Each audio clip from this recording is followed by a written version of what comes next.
મનસુખભાઈ, સિંચાઈ અને બિયારણ બે મહત્વના મુદ્દામાં શું ઇસ્યુ? આખા એ સૌરાષ્ટ્રની અંદર અને એમાંય ખાસ કરીને રાજકોટ જિલ્લાની અંદર લાખો ખેડૂતો એ છે એ અત્યારની ચાલુ સિઝનમાં છે મગફળીનું વાવેતર કરેલું છે. એમાં આ વર્ષે બહુ મોટા ઉગાવાને લગતા બહુ મોટા પ્રશ્નો છે, જેમાં 50% ખેડૂતોને છે એ બિયારણ ઉગ્યું નથી. 50% મગફળીના દાણા છે એ ફેલ છે, નકલી પધરાવી દીધા છે. અને 50% ખેડૂતો એ છે, હજારો લાખો ખેડૂતો એ છે ફરીવાર વાવણી કરી છે. તો મેં જે તે સમયે વાવણી થયા પછી તરત જ જિલ્લા ખેતીવાડી અધિકારીને જાણ કરી કે ભાઈ આ બાબતમાં મોટો ભ્રષ્ટાચાર ખેડૂતો સાથે દગો થયેલો છે, આપ તાત્કાલિક ધોરણે તપાસ કરો.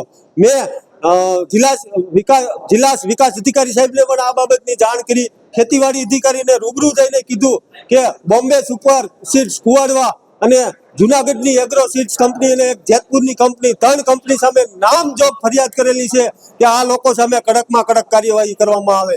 પણ આજ સુધી આ તંત્રએ કોઈ પણ પ્રકારની એક્શન લીધી નથી.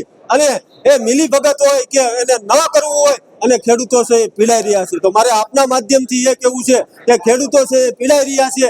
આ બિયારણના નામે લોકો છેતરે છે અને કરોડો રૂપિયાનો વેપાર કરે છે, છતાં પણ આ તંત્ર છે એ નિંદ્રાધીન છે.